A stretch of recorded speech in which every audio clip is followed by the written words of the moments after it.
Morning all. Yeah. I got to go in the garden with a little bit of assistance today. So you may be noticing I have more pots than I did last video. The mother-in-law decided that I needed some pots and some plants. Most of these are basically, well, effectively useless. They're not actually food-based products, but they'll be useful nonetheless. And I decided what I want to do with these two here. They had tags, always did.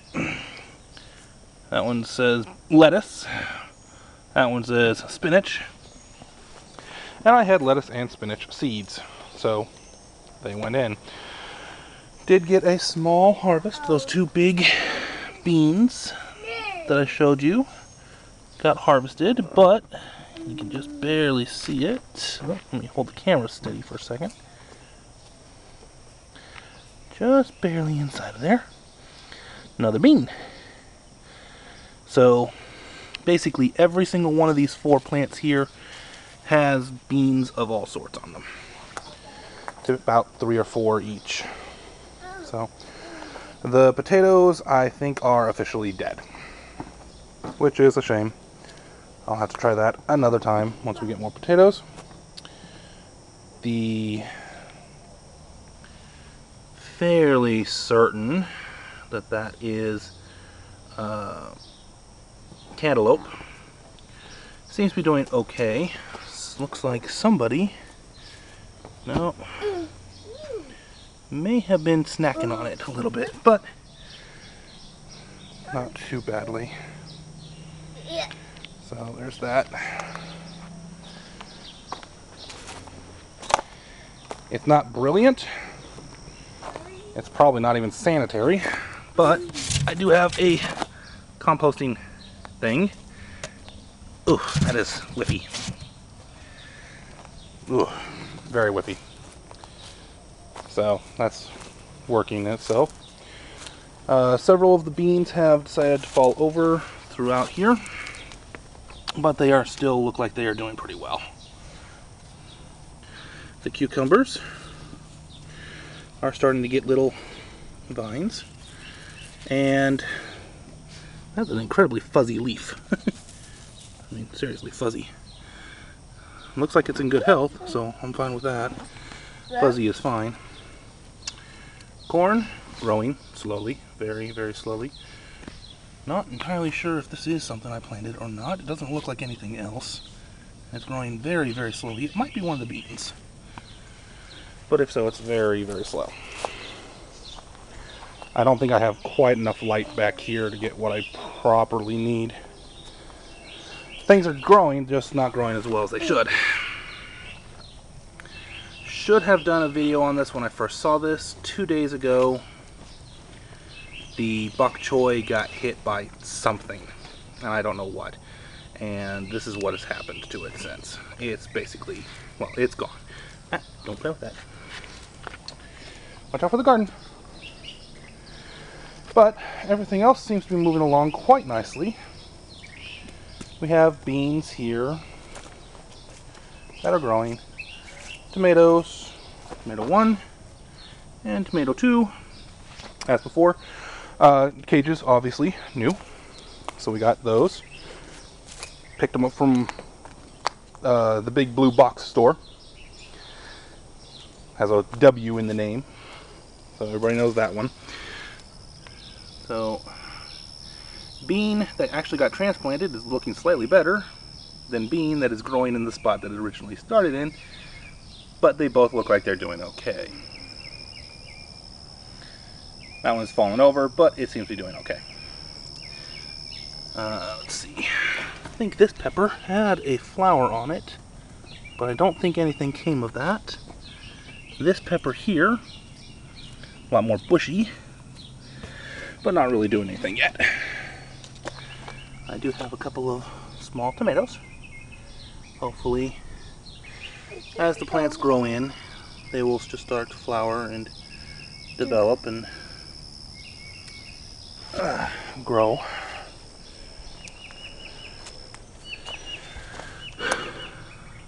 No bother. It looks like, yeah, whatever this was, it got hit pretty hard by something in the last 24 hours. So it may bounce back. It probably won't, unfortunately. That means all of my attempts to grow melons in this section right here have basically failed, mostly due to the flooding.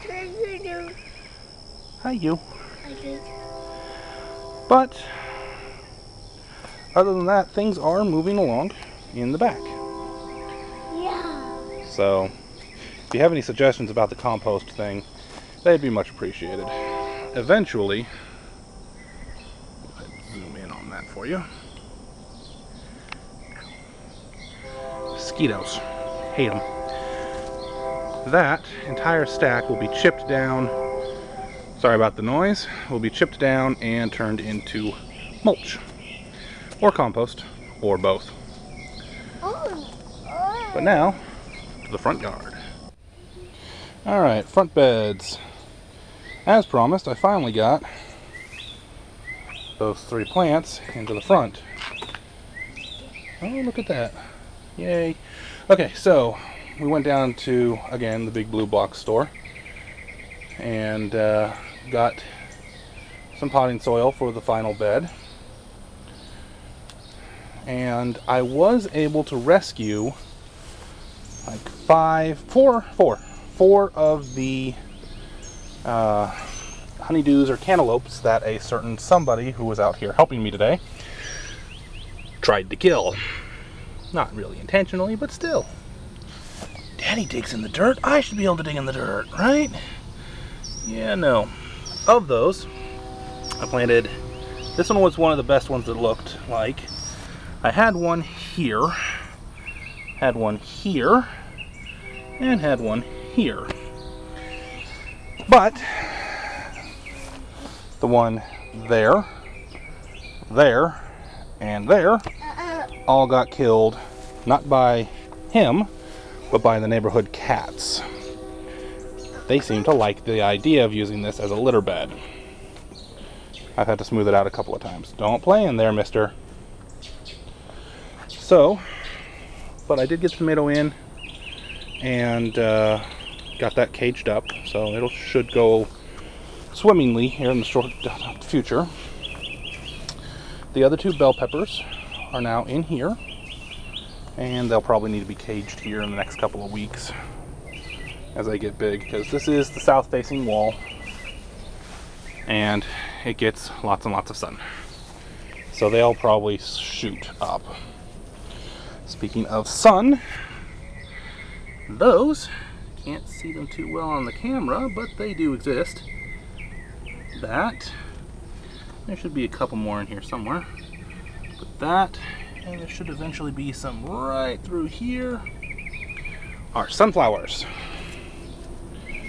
A buddy of mine at work likes sunflowers, so got him some sunflowers and planted them for him.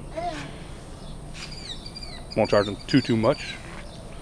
After all I did was buy some seeds and put them in the ground, water them occasionally. So that's for the front bed. I will find something probably when the cantaloupes that are currently in the milk carton mature a little bit more and actually won't be killed by being buried by cat. I'll probably put them in this bed here, probably in the exact same spots too, there and there. So we'll see what happens. It looks like the bed has plenty of moisture in it. You can see the moisture line here, unless this is cat doing again, but it was there when I went to bed last night, or well, when the wife went to bed last night. I work overnights, so there's that. So I don't think I'm going to water these beds today. Kind of let them just drain away a little bit. But I'll let you guys have another update next time around. See y'all. As an addendum to the general garden stuff, this is a snail trap. Currently a little on the full side of water, but pulling back out now, you can see it's moderately far from the wall, so I'm not pulling anything directly into the wall, and about 10 feet, give or take, from the garden bed, so I'm not actually attracting anything directly into the bed itself. Hopefully. I'll pull the jar out, dump it out again, fill it up with skunky beer, donated generously by Joe. Thank you, Joe. And we'll see if that actually works. I haven't seen nearly as many snails the last couple of days. I'm going to put that mostly down to the weather has been a lot drier. So, not dry, but drier. Anyways, see y'all later.